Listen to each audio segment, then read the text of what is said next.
शुक्रवार की दोपहर में जिला प्रशासन और पुलिस बल की मदद से लोहा मंडी स्थित आगरा बॉम्बे ट्रांसपोर्ट पर छापा मारकर वहां से 21 लाख रुपए के गुटखे पाउच बरामद कर ट्रांसपोर्ट को सील कर दिया गया। मध्य प्रदेश सरकार ने गुटखा पाउच पर प्रतिबंध लगा रखा है। पान की दुकानों पर भी इसकी बिक्री पर रोक लगा दी, लेकिन इसके बाद भी चोरी छुपे इसकी बिक्री हो रही है।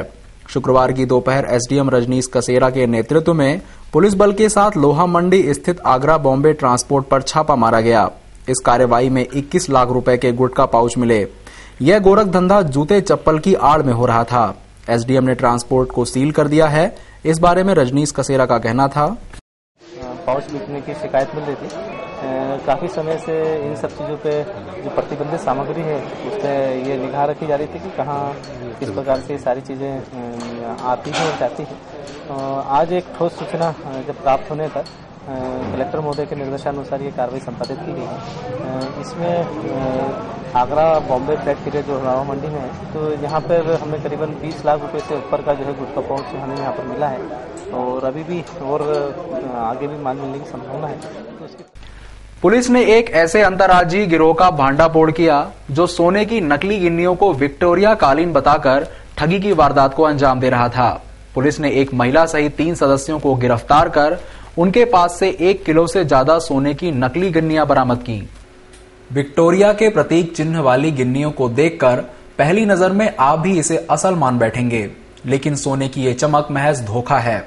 दरअसल ये गिन्नियां सोने की ना होकर पीतल की हैं, जिसे सोने के साथ साथ पुरातत्व महत्व का बताते हुए ठगोरों का ये गिरोह कई लोगों को अपने झांसे में फंसा रहा था। मूल रूप से भोपाल और गुजरात से जुड़े इस गिरोह के सदस्यों की ठगी का तरीका बेहद आसान था। वो इन सिक्कों को खुदाई में मिलना बताते और पहले नमूने के तौर पर एक असल गिन्नी अपने शिकार को सौंपते थे। चूंकि नमूने वाली गिन्नी असली होती है, जो जांच में भी वो असली निकलती और इस तरह शिकार इनके जाल में फंस जाता है। स्थानीय इंदौर शहर के व्यापारियों को सोने की गिन्नी खुदाई में मिलने का लालच देके कि कम दामों में उनको खुदाई में सोने की गिन्नी मिली है, जिससे कि वो कम दामों में बेचना चाहते हैं, ऐसा बता के पहले एक गिन्नी देते थे सोने की, जो कि असली सोने की होती थी। और जब व्यापारी इनके झांसे में आ जाता था तो जो इनके पास नकली गिन्नियां मौजूद थी वो गिन्नियां सस्ते दामों में सोना बताकर बेचने का प्रयास करते थे। इनके पास से 1 किलो 800 ग्राम की गिन्नियां सोने की और चांदी के कुछ नकली जेवरात भी बरामद हुए हैं। क्राइम ब्रांच की इस कार्रवाई में अब तक गिरोह के 3 सदस्य पुलिस के हत्थे चढ़े हैं, जिसमें एक महिला है। पुलिस ने इनके पास से सोने जैसी दिखने वाली 1 किलो से ज्यादा गिन्नियां बरामद की हैं। इंदौर उज्जैन मार्ग पर सीएनजी पाइपलाइन फटने से हड़कंप मच गया। इस व्यस्ततम मार्ग से दिन भर हजारों 4 पहिया वाहन गुजरते हैं और घटना के दौरान यहां स्थित शासकीय विद्यालय में भी सैकड़ों छात्र छात्राएं अध्ययनरत थे। इस घटना ने प्रशासन पर सवाल खड़े कर दिए। जी हां, सीएनजी गैस पाइपलाइन फटने की यह सनसनीखेज घटना घटी है सावेर रोड के लवकुश चौराहे पर। यहां स्थित शासकीय माध्यमिक विद्यालय की भूमि से अवंतिका गैस लिमिटेड कंपनी की यह पाइपलाइन गुजर रही है, जो यहां बोर्ड लगाने के लिए खोदे जा रहे गड्ढे के दौरान फट पड़ी, जिसके कारण गैस की लगभग 10 फीट ऊंची धार निकलने लगी। उस वक्त स्कूल के कई बच्चे थे जो इस हादसे का शिकार हो सकते थे। यहां पाइपलाइन डालते समय स्कूल के शिक्षकों और बच्चों ने इस पर आपत्ति ली थी, लेकिन उन सब की अनदेखी करते हुए यहां पाइपलाइन डाली गई। बात है और बच्चे लोग, हमारा मासिक टेस्ट चल रहा था तो एकदम से वो जेसीबी की आवाज सुनी तो हम लोगों को लगा कि ये फिर कुछ खोदने आए, क्योंकि हमारा ये मेन चौराहे पे और मतलब लावारी समझ रखा है हमारे स्कूल की जगह को, तो हमको लगा ही खोदने आए। तो थोड़ी देर में जब तक कुछ समझ पाते हैं कि आवाज दास जैसा हुआ और गैस इतनी ऊंचाई तक रिसी कि उसका जो साउंड था, आवाज थी, उसको देख के मतलब कोई का भी दिल दहल सकता है। वो गैस लाइन का सुना, उसमें बच्चों को भगाया, स्कूल खाली कराया, 150-200 बच्चे थे और हम लोग को समझ पाते हैं। वो जेसीबी वाले का नंबर नोट करते, वो भग गया। एक चाय वाला पास में, हमारी गाड़ियां भी यहीं खड़ी रहती है। मतलब अगर ये हादसा होता ना तो आज बहुत बड़ा हादसा था। घटना के समय लगभग 200 बच्चे यहां लंच टाइम के दौरान खेल रहे थे, जो गैस पाइपलाइन काटते ही सहम गए। उनमें अफरा तफरी मच गई और एकदम से जीपी आई और उसने खोदा, वो खोदा उसने और एकदम से प्रेशर बढ़ गया और हम लोग भागे यहाँ से। कितने बच्चे बेटा उस टाइम पे यहाँ मौजूद थे? यहाँ 200 बच्चे थे। घटना के बारे में अवंतिका गैस लिमिटेड के अधिकारियों का कहना है कि यहां चेतावनी बोर्ड लगाया गया है। इसके बावजूद भी बिना उनकी अनुमति के जेसीबी से खुदाई की गई, जिसके कारण यह घटना हुई है। साथ ही उन्होंने यह भी माना कि यह पाइपलाइन नियमों के विरुद्ध डाली गई है, क्योंकि इस बात पर उन्होंने भी सहमति दी कि पाइपलाइन 1 मीटर से कम गहराई पर डाली गई है। गड्ढा यहाँ पे खोद रहे थे और बोर्ड लगाने के लिए, तो जेसीबी से खुदाई कर रहे थे, बता रहे थे लोग। तो जेसीबी तो चला गया, वो तो मिला नहीं हमें कोई भी आदमी यहाँ पर। हमने अपना पीछे से वाल बंद करके फिर कूल भी तो अंदर है। ये तो जैसे ये रोड आपका देख रहे हैं आप, वो तो कॉमन रोड है। और सर 1 मीटर की जो गहराई होना चाहिए उसके लिए क्या 1 मीटर की गहराई पे ही है। पाइपलाइन फटने की सूचना मिलते ही बाणगंगा पुलिस भी मौके पर पहुंची और स्थिति का जायजा लिया। अब पुलिस उस कंपनी और जेसीबी चालक के खिलाफ कार्रवाई करने की तैयारी कर रही है, जो बिना अनुमति यहां गड्ढा खुदवा रहे थे। पता किया जा रहा है कि एक्चुअल में घटना क्या हुई है और किन परिस्थितियों में हुई, कौन लोग थे। जैसा अभी बताया जा रहा है कि कोई जेसीबी ने आके यहाँ बोर्ड लगाने के लिए प्रयास किया था, ये गड्ढा किया था। तो किसका बोर्ड लगाया जा रहा था, ये पता किया जा रहा है। पूरी घटना में कई निर्दोषों की जान पर बन आई। हालांकि किसी तरह की जानहानि नहीं हुई, लेकिन सवाल यहाँ खड़ा होता है कि आखिर कौन जिम्मेदार होता उस हादसे का जो यहाँ हो सकता था। संयोगितागंज थाना क्षेत्र के मूसाखेड़ी में पारिवारिक विवाद के चलते देवर ने अपने बेटे के साथ मिलकर अपनी ही भाभी को जला दिया। उसे गंभीर हालत में एमवाय अस्पताल लाया गया। संयोगितागंज पुलिस ने बताया कि मूसाखेड़ी में रहने वाली नामाबाई पति बलराम का उसके देवर राधेश्याम से विवाद चल रहा था। इसके चलते राधेश्याम ने अपने बेटे विनोद के साथ मिलकर नामाबाई पर घासलेट डालकर आग लगा दी। उसे गंभीर हालत में एमवाय अस्पताल लाया गया, जहां घायल नामाबाई ने बताया, घासलेट था तो उसने डाल दिया, तो घासलेट था तो उसने डाल दिया तो जल गया। आपके ऊपर? हाँ। किसने डाला घासलेट? मेरे देवर ने और इन्हें दोनों बाप बेटे। क्या नाम है? राधेश्याम। वहीं उसके पति बलराम ने अपने भाई और उसके बेटों पर कड़ी कार्रवाई की मांग की है। दोनों भाई और एक बाप, ये दोनों हमको मारने पीटे। तो हमने बोला कि भाई हमारे साथ क्यों झगड़ा कर रहे, बस वो तो लठ तलवार सब लोगों। शुक्रवार की सुबह अचानक निगम के स्वास्थ्य विभाग के अमले ने सरवटे बस स्टैंड पर स्थित होटलों और खान पान की दुकानों पर छापा मारकर बड़ी मात्रा में शीतल पेय और दूषित खाद्य सामग्री जब्त की। निगम को लंबे समय से शिकायत मिल रही थी कि सरवटे बस स्टैंड स्थित होटलों और खान पान की दुकानों पर बेरोक-टोक दूषित खाद्य सामग्री और पेयजल, शीतल पेयजल बेचा जा रहा है। इसके चलते शुक्रवार की सुबह उपायुक्त एमएस चौहान के नेतृत्व में स्वास्थ्य विभाग के अमले ने धावा बोलकर भारी मात्रा में वहां से दूषित खाद्य सामग्री जब्त की। इस बारे में उपायुक्त का कहना था, बॉटल्स और भी है और इतने ही। तो इसमें मिनरल वाटर की जो बॉटल्स हैं वो तो हमें एक्सपायरी डेट की या नकली नहीं मिली है, लेकिन जो ठंडे पेय पदार्थ हैं इसमें 2 कंपनियों की बॉटल वो एक्सपायरी डेट के बाद की मिली है। जो इन्होंने रखा था उनके विरुद्ध भी हमने कार्रवाई कर ली है, उन्हें जब्त किया है। जब्त करके तत्काल यह स्पॉट पे उनको नष्ट किया है। और जो 2 प्रतिष्ठान हैं, गुरु कृपा जनरल स्टोर, ये बस स्टैंड के अंदर वाला गुरु कृपा है, और प्रेम एयर फ्रेश, ये 2 जगह है जहां पे कि ये बॉटल्स जो है इस तरह की पाई गई है और उनके विरुद्ध हमने सख्त कार्रवाई कर रहे हैं। सेंट्रल कोतवाली के थाना प्रभारी को प्रभात गश्त पूरी करने के बाद सरकारी जीप उसे घर छोड़कर थाने आ रही थी। थाने के सामने अचानक जीप की स्पीड बढ़ गई और खंभे से जा भिड़ी। इस हादसे में गाड़ी का प्राइवेट चालक मौत के मुंह में समा गया, वहीं एक पुलिसकर्मी बुरी तरह घायल हो गया। घटना शुक्रवार की सुबह 5:30 बजे के आसपास थाना सेंट्रल कोतवाली पर घटित हुई।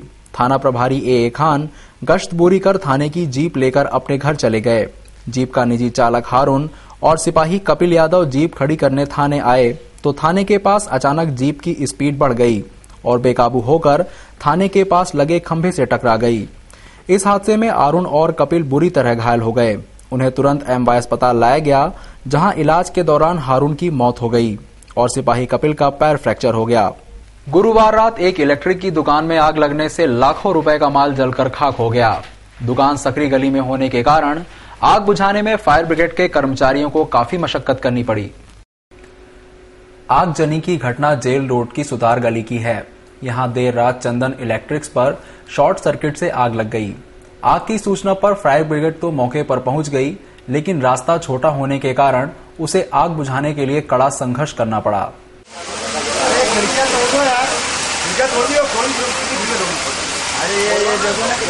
बहुत दिक्कत है, गली के अंदर तो गाड़ी घुसने का सवाल नहीं था, इतना कंजेस्टेड है और ये दुकान भी पूरा कॉमर्शियल भी है, ऊपर रहवास भी है, लेकिन बहुत दिक्कत आ रही थी हम लोगों को, तो बुझा लिया कंट्रोल, देखते हैं जांच करेंगे इसकी कैसा क्या हुआ। जब आग लगी उस समय दुकान के ऊपर रहने वाले मकान मालिक का परिवार शादी में गया हुआ था, जो आग की सूचना मिलते ही घर पहुंचा। शादी में गए थे हम लोग। तो क्या पता लगा आपको? बस ये शॉर्ट सर्किट से कुछ आग लगी, सब पता चला था, हम लोग सब आ गए थे यहाँ पर। काय की शॉप थी और किस तरह से आग लगी, कुछ जानकारी आपको? इलेक्ट्रॉनिक शॉप थी, किराए से दी थी। तो क्या आपका घर है ऊपर? तो क्या घर में नहीं जा पा रहे अभी तक? तो देखा कि आपके घर में भी जला है कुछ? जाने का बीच में जो रूम है ना, वहाँ पर थोड़ी सी आग लग गई थी। करीब 2 घंटे की मशक्कत के बाद फायर कर्मियों ने आग पर काबू पाया। आगजनी की घटना में लाखों रुपए के नुकसान का अनुमान लगाया जा रहा है। विजयनगर पुलिस ने राजस्थान से फरार नारकोटिक्स के थानेदार को गिरफ्तार किया। थानेदार वहां से लाखों की धोखाधड़ी कर 5 साल से फरार था। विजयनगर थाने में पदस्थ आरक्षक मेरूलाल ने बताया कि चिताड़ेगढ़ के बेगू थाने का फरार मुलजिम मंगल सिटी में आया हुआ है। इस पर एक टीम बनाकर उसे धर दबोचा। उसका नाम अनिल निगम है और वह नारकोटिक्स में थानेदार था। राजस्थान में उसने 2,60,000 रुपए की धोखाधड़ी की। वह पिछले 5 साल से फरार था। उसके पकड़े जाने की खबर बेगू थाने में भेज दी गई है। वह भमोरी क्षेत्र में रह रहा था। शहर में हुए 2 अलग अलग सड़क हादसों में 2 महिला और एक मासूम बच्ची सहित 5 लोग घायल हो गए। घायलों को उपचार के लिए एमवाय अस्पताल में भर्ती किया गया। पहली घटना खजराना थाना क्षेत्र के सूरजनगर की है। यहां रहने वाली मीनाबाई अपनी नातिन स्नेहा और पड़ोस में रहने वाली अरुणाबाई के साथ भंडारे में शामिल होने जा रही थी। तभी रोड पार करते समय रिंग रोड पर अज्ञात बड़े वाहन ने टक्कर मार दी। वाहन की टक्कर से दोनों महिलाएं और बच्ची घायल हो गईं, जिन्हें गंभीर अवस्था में उपचार के लिए एमवाय अस्पताल लाया गया। बाइक आई और टक्कर मार दी। कहाँ जा रहे थे आप? भंडारे में जा रहे थे। आपके साथ और कौन कौन था? अरुणाबाई और मैं थी। वहीं दूसरी घटना में देवास नाका स्थित न्यू लोहा मंडी के पास की है। यहां सुमित और राहुल को अज्ञात बड़े वाहन ने जोरदार टक्कर मारकर घायल कर दिया। दोनों को 108 एम्बुलेंस की मदद से उपचार के लिए एमवाय अस्पताल में भर्ती किया गया। दोनों हादसों में घायल हुए 5 लोगों में से 2 की हालत गंभीर बनी हुई है। पुलिस ने मामले में अज्ञात वाहनों के खिलाफ प्रकरण दर्ज कर उनकी तलाश शुरू कर दी है। LIG लिंक रोड को लेकर शुक्रवार को बची हुई बाधाओं के लिए इंदौर विकास प्राधिकरण में बैठक हुई। इसमें खास तौर से अनूपनगर और अयोध्यापुरी के बाधक निर्माणों को लेकर चर्चा हुई। LIG लिंक रोड में बची हुई बाधाओं को लेकर शुक्रवार को इंदौर विकास प्राधिकरण में अधिकारियों की बैठक हुई। बैठक में बची हुई बाधाओं को लेकर चर्चा की गई। CEO दीपक सिंह ने बताया कि बैठक में रोड अलाइनमेंट में आ रहे निर्माण के लिए संबंधितों को सुनने के लिए बुलाया गया था। बैठक में अयोध्यापुरी के ग्रीन बेल्ट और अनूपनगर के प्लाटों को लेकर चर्चा हुई। साथ ही 18 मीटर की सड़क निर्माण की सहमति बनी है, जिसके टेंडर हो चुके हैं और जल्द ही काम शुरू किया जाएगा। रोड के अलाइनमेंट में आ रहे हैं, उनसे ये चर्चा हुई है कि वो कॉलोनी के जो लेआउट है उसको रिवाइज करने का प्रस्ताव टाउन एंड कंट्री प्लानिंग के साथ बैठ के करेंगे और अगर उन्हें जो मिलने वाले प्लॉट हैं उनकी जगह अगर कम होगी, उनको जो एक्स्ट्रा FAR या TDR देना है उस पर भी म्युनिसिपल कॉर्पोरेशन इंदौर विचार करेगा। उसके बाद कुछ ग्रीन बेल्ट के वहां पर प्लॉट हैं, उन्होंने भी कुछ अपनी बात रखी है अलाइनमेंट को लेके। तो प्रयास यही रहेगा कि जो वहां पर 30 मीटर की एक मास्टर प्लान की रोड है, जिसमें कि आईडी अभी 18 मीटर में ही रोड निर्माण करने का संकल्प पारित किया है, तो हमारा प्रयास ये है कि 18 मीटर पर ही हम रोड बनाएं। ये भी प्रयास रहेगा कि जहां पर शासकीय भूमि या खुली भूमि है उसका ज्यादा से ज्यादा वहां पर उपयोग हो। वहां के जो भी संबंधित पक्षकार हैं उनके द्वारा यह भी प्रस्ताव दिया गया है कि मास्टर प्लान की रोड जो 30 मीटर में है उसको 18 मीटर में ही सीमित किया जाए। अधिकारियों के अनुसार बैठक में पहुंचे रहवासियों ने भी सड़क बनाए जाने को लेकर अपनी सहमति जताई है। वहीं बैठक में नगर निगम आयुक्त राकेश सिंह, एसडीएम आलोक सिंह सहित अन्य विभाग के अधिकारी मौजूद थे। रोटरी इंटरनेशनल का 29वां वार्षिक अधिवेशन 2 फरवरी को खंडवा रोड स्थित विश्वविद्यालय के सभागृह में होगा। इस अधिवेशन में केंद्रीय मंत्री ज्योतिरादित्य सिंधिया और आदित्य बिरला सहित कई नामी गिरामी हस्तियां शिरकत करेंगी। यह जानकारी पत्रकारों को देते हुए उपाध्यक्ष आर.के. मेहता ने कहा,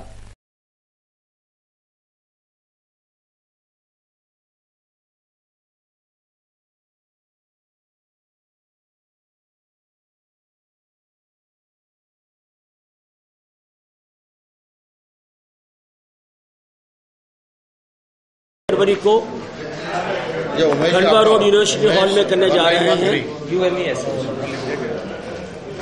इस कॉन्फ्रेंस का मकसद है हमारे डिस्ट्रिक्ट 3040 के सभी 90 क्लबों के प्रेसिडेंट, सेक्रेटरी और रोटरियन आते हैं और आपस में सेवा कार्यों की समीक्षा करते हैं।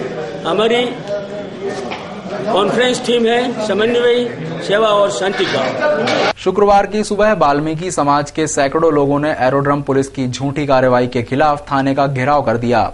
इनका आरोप था कि पुलिस ने पार्षद के पिता और उसके भाइयों को अकारण बंद कर दिया। सीएसपी के जांच के आश्वासन के बाद घेराव समाप्त हुआ। एरोड्रम क्षेत्र में एक जमीन के मामले में लंबे समय से विवाद चल रहा है। इसमें पार्षद पीती करोसिया के पिता कल्लू पहलवान और उसके बेटों पर अवैध कब्जे का आरोप है। पुलिस ने जब इस मामले में पूर्व पार्षद कल्लू पहलवान और उसके बेटों को बंद कर दिया तो पार्षद पुत्री ने वाल्मीकि समाज के सैकड़ों लोगों को लेकर थाने का घेराव कर दिया। उन्होंने आरोप लगाया है कि प्रभारी टीआई पटोलिया ने पैसे लेकर यह कार्रवाई की। घटना की जानकारी मिलते ही सीएसपी घोरैया थाने पहुंचे और प्रदर्शनकारियों को जांच का आश्वासन दिया। तब कहीं जाकर घेराव समाप्त हुआ। सीएसपी का कहना था,